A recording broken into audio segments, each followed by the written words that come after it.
Hello दोस्तों, आप लोगों ने जिम रॉन का नाम सुना है। जिम रॉन अमेरिका के एक बहुत ही फेमस ऑथर और एक बहुत बड़े एंटरप्रेन्योर थे। उनकी जो जीवन की कहानी है बहुत ही इंटरेस्टिंग है और उससे बहुत कुछ सीखने को मिलता है। तो आज मैं आपको एक जिम रॉन के बारे में थोड़ा सा कुछ बताना चाहता हूँ। शायद उनके जीवन शैली से या उनके बुक्स है, एक बुक का नाम है 7 स्ट्रेटजी, शायद उससे आपको कुछ बेनिफिट हो सके। तो जो जिम रॉन थे, उनकी फैमिली किसान फैमिली को बिलोंग करती थी, मतलब उसके घर वाले किसान थे। तो ऑब्वियसली वो चाहते थे कि हमारा बेटा पढ़ लिख कर लाइफ में कुछ बन जाए। तो इसके लिए उन्होंने जिम रॉन को एक अच्छे स्कूल में भर्ती कर दिया।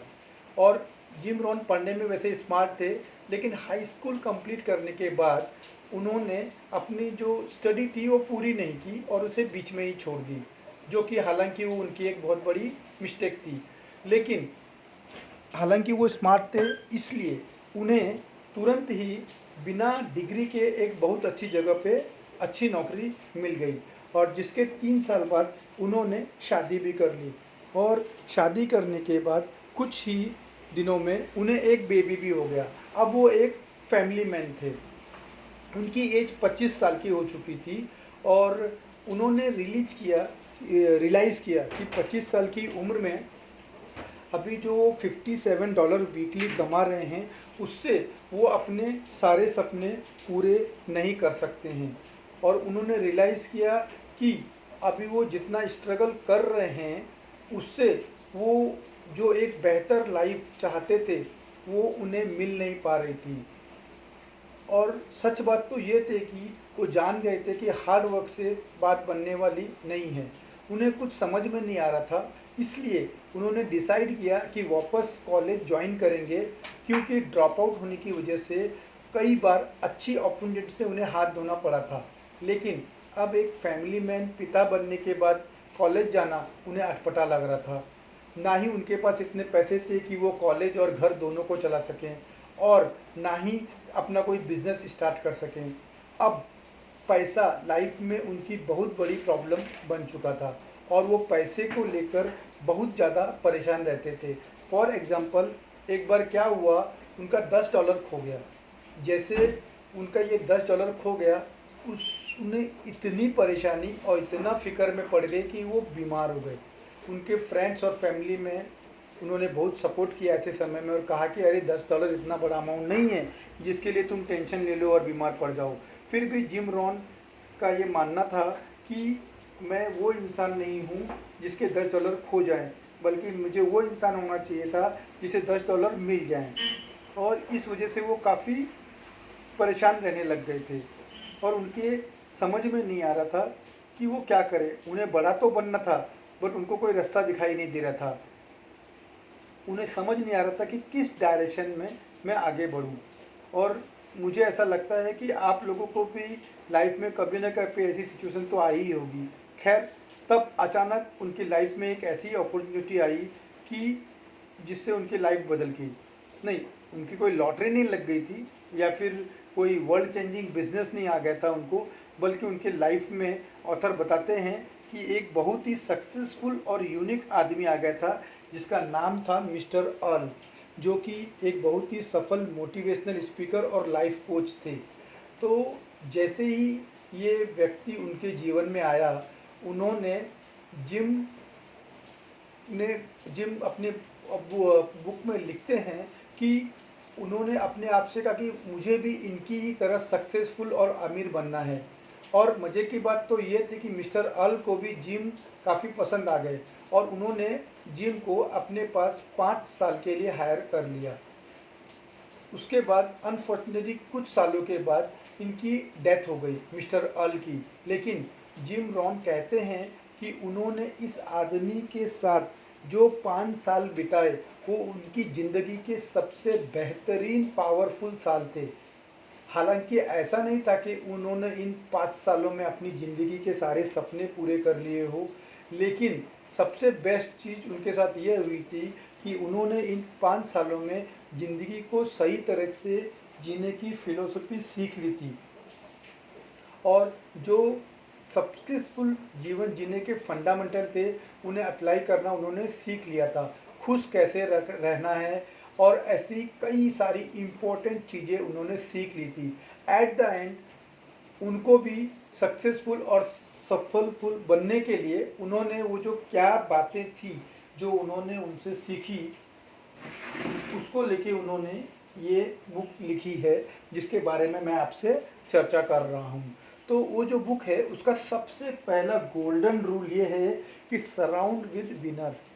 ऑथर्स कहते हैं कि सबसे पहला रूल ये है कि अगर आप नेगेटिव लोगों के साथ में या लूजर्स लोगों के साथ में अपना अधिक से अधिक समय स्पेंड करोगे तो आप भी उनकी तरह सोचने लग जाओगे। तो इसलिए अगर आपको लाइफ में कुछ हासिल करना है तो सबसे पहला नियम ये है कि ऐसे लोगों के सराउंडिंग में रहो जो जीतना चाहते हैं, जो ज़िंदगी में कुछ हासिल करना चाहते हैं या कुछ हासिल कर चुके हैं। उसके बाद वो दूसरे नियम के बारे में कहते हैं कि जो दूसरा नियम यह है कि unleash the power of goals, यानी कि आपको अपनी लाइफ में गोल निश्चित करना है जो बहुत ज़रूरी है, और उस गोल को निश्चित करने के बाद आपको उसके लिए प्लानिंग करनी है और उसको लिखना है।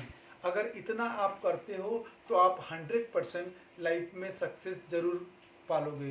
तो इस बात को उन्होंने एग्जाम्पल के तौर पे भी बताया है, लेकिन मैं इतना अगर और डिटेल में जाऊंगा तो आपका अधिक समय जाएगा, इसलिए शॉर्ट में बता रहा हूँ कि उन्होंने जो तीसरा रूल था वो उन्होंने ये बताया कि हमें नॉलेज को गेन करना है, सीक द नॉलेज। अगर आपको कुछ लाइफ में चाहिए तो आपको नॉलेज को एक्सपांड करना पड़ेगा, कुछ ना कुछ ऐसा आपको सीखना पड़ेगा जो आपको पास नहीं है। एग्जाम्पल के तौर पे मैं आपको ज़रूर ये एग्जाम्पल देना चाहूँगा। आपने पीयूष बंसल का नाम सुना होगा, वो इसके फाउंडर हैं। लेंसकार्ट चश्मे की एक बहुत बड़ी कंपनी है, चेन चश्मे की। तो 100% आपने उसका नाम सुना होगा, लेंसकार्ट। जो मिस्टर बंसल थे वो पहले माइक्रोसॉफ्ट में काम करते थे। माइक्रोसॉफ्ट कंपनी आप सब जानते हैं कि बिल गेट्स की कंपनी है। तो बिल गेट्स के पास जब वो इंटर्न कर रहे थे तो बिल गेट्स अपने इंटर्न को कभी ना कभी अपने घर पे बुलाते हैं। तो पीयूष बंसल भी उनके पास गए थे और तब बिल गेट्स जी ने बताया कि उनकी कंपनी सक्सेसफुल क्यों है। तो उन्होंने कहा कि अगर आपको या अपनी कंपनी को सक्सेसफुल करना है या कुछ आगे बढ़ाना है तो पैसे के पीछे मत भागो, वैल्यू के पीछे भागो। पीयूष बंसल जी उस बात को बहुत अच्छी तरह समझ गए, क्योंकि आज तक वो पैसे के पीछे भाग रहे थे। जैसे कि माइक्रोसॉफ्ट ने लोगों की ज़रूरत को समझा, उस ज़रूरत के हिसाब से अपने प्रोडक्ट को बनाया, सेम वैसे ही बंसल ने देखा, डिसाइड किया कि भारत के 40 करोड़ लोगों जो चश्मा नहीं पहनते हैं उन्होंने भी चश्मा पहनना चाहिए। तो कहने का मतलब है if you focus on value, पैसा अपने आप भाग के आपके पीछे आएगा। तो ये था तीसरा नियम कि सीक द नॉलेज। उसके बाद चौथा जो सबसे महत्वपूर्ण नियम है वो है कंसिस्टेंसी। कंसिस्टेंसी का मतलब है लगातार कोशिश करते रहना। क्या आपको लगता है अर्नोल्ड जो एक बॉडी बिल्डर हैं, उन्होंने दुनिया भर का ज्ञान अगर अर्जित कर लिया और केवल हफ्ते में 2 दिन ही वर्कआउट करते तो आज इतनी अच्छी उनकी फिजिक होती? नहीं ना। तो ऑथर कहते हैं कि नॉलेज होने के साथ साथ आपको उस पर लगातार वर्कआउट भी करना ज़रूरी है। इसके बाद आखिरी नियम जो कहते हैं जिम रॉन, वो ये है कि हार्ड वर्क। हार्ड वर्क सबसे सबसे ज़रूरी चीज़ है। उसके बिना अगर आपके अंदर सब गुण हैं और ये हार्ड वर्क का गुण नहीं है तो आप सफल नहीं हो सकते। तो कहने का मतलब है इन सबको मैंने शॉर्ट में आपको समरी बना के, लेकिन फिर भी अगर आपको लगता है कि ये बुक अच्छी है तो आप इसे बाय कर सकते हैं। जिम रॉन ऑथर हैं और बुक्स का नाम है उनका 7 strategy of the success, wealth के बारे में।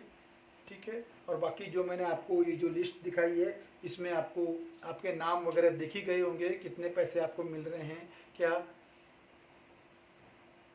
थैंक यू सो मच, आपका दिन शुभ हो।